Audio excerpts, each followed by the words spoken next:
I'm just going to teach you kind of a George Spanky McCurdy type gospel lick. In other words, I'm going to jump on the bandwagon of practically everybody else teaching lessons online.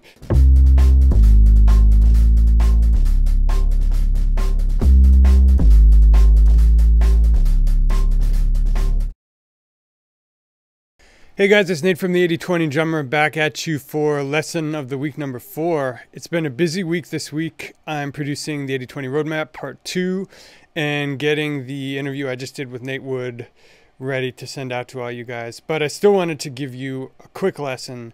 So just like most of these lessons of the week, this is going to be drawn from my day-to-day practice routine. It's literally just taken out of what I'm doing for real in the practice room every day, and that's what makes it different than my other stuff. But unlike some of the previous lessons, which got really deep and conceptual, we're going to go microscopic on this one. I'm just going to teach you kind of a George Spanky McCurdy type gospel lick. In other words, I'm going to jump on the bandwagon of practically everybody else teaching lessons online, but hopefully I'm going to go a level deeper to kind of show you what I did to get there and give you an idea of how you could do it yourself with something different instead of just copying whole cloth what I do. By the way, I'm going to take a cue from my boy Adam Tomarino, respect, shout outs, call me, and post the transcriptions of these on the Instagram account, which is 80/20 Drummer on Instagram. So let me play you first the example of what I'm going to show you sequentially, and then I'll break it down for you step by step.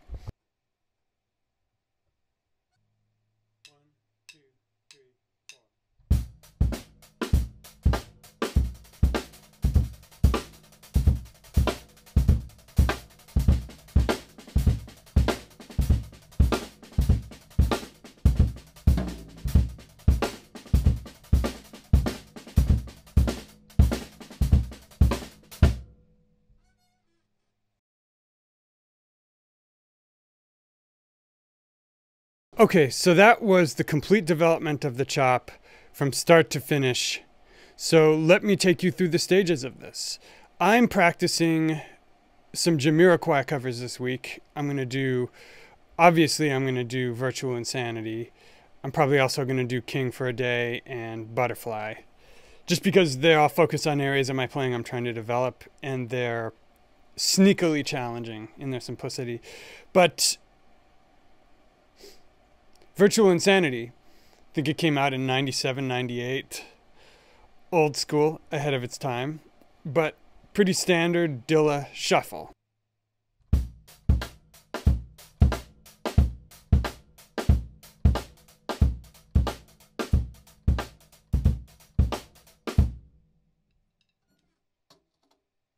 So naturally, I'm practicing the looping exercise with the Dilla Shuffle, and one thing that a lot of people do with the Dilla Shuffle is use triplets to fill in the gaps, something like this.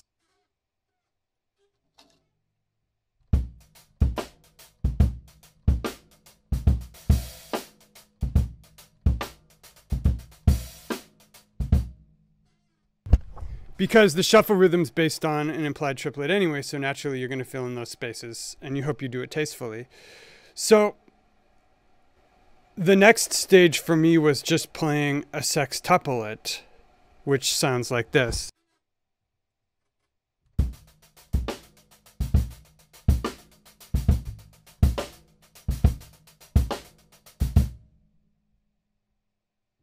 Right? And I'll write out the sticking for that for you. It's not strictly a double paradiddle. I think it's more like a paradiddle diddle. But I've got Spanky McCurdy on the brain, and I've been listening to and shitting a lot of Spanky stuff.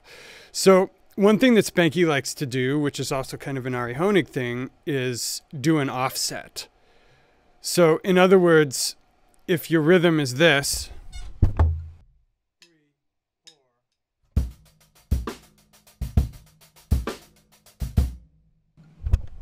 what Spanky and Ari and guys like that'll do as a variation is just, and David Garibaldi too, by the way, will just offset things by 1/16, but keep the, offset things by 1 sextuplet, but keep the 1 in the same place. So let me show you that.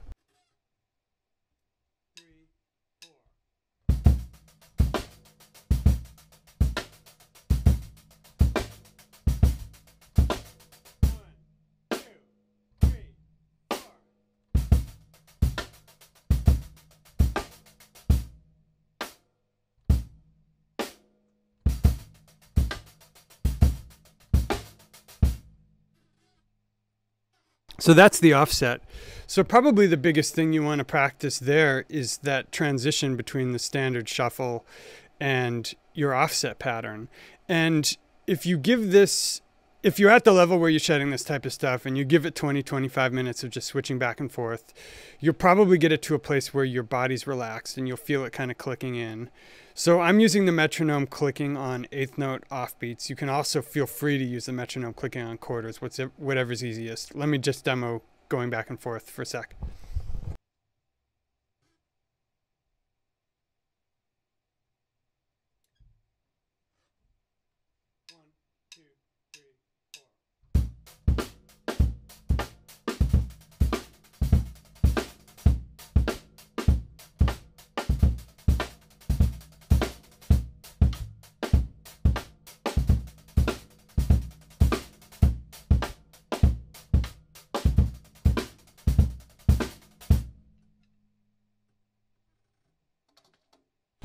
And obviously my rim shots weren't perfect there. That's something that I'm continuing to work on.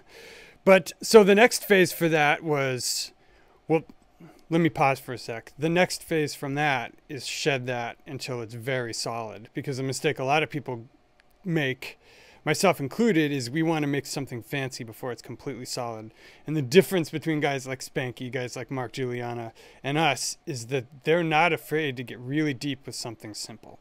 Okay.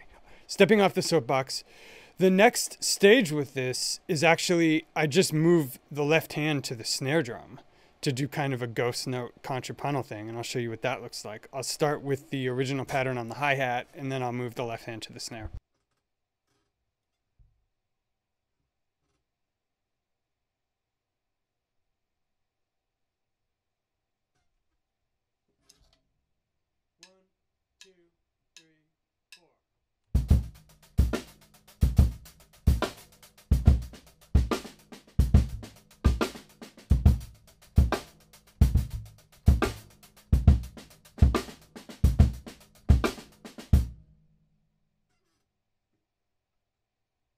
Right? So again, practice that variation for 20, 25 minutes until it's comfortable. And then the next stage is I just move the downbeat of beat 2 to the hi-hat. So if originally it's this,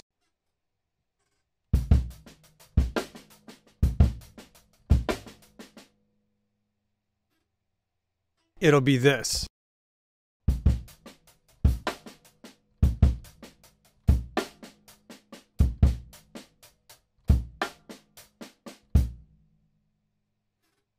So faster, that'll sound like this.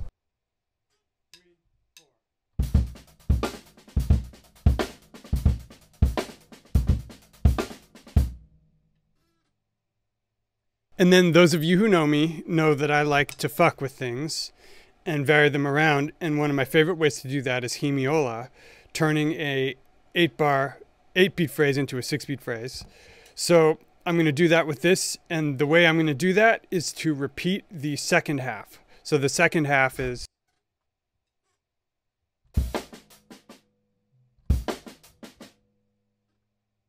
So let me play the original again.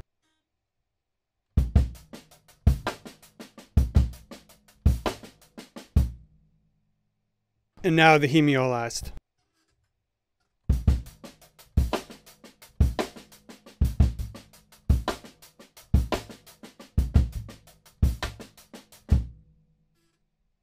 So you've made it into a 6-beat phrase, and that's going to have to cycle over your 4. So let me play what this finished sort of Spanky fill will sound like in real life. First I'll play it slowly, and then I'll play it at tempo.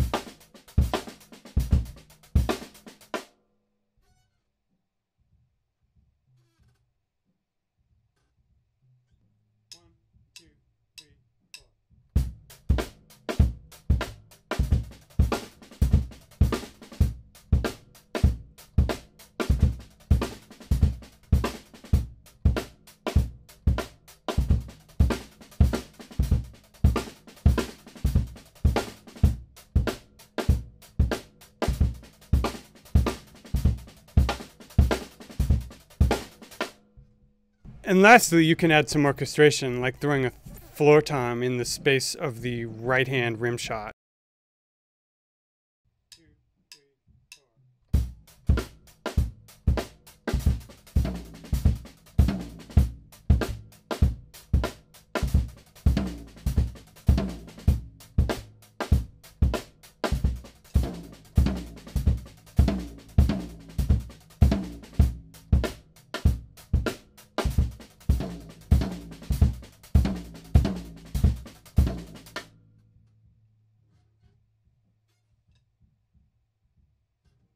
All right, that was this week's lesson of the week.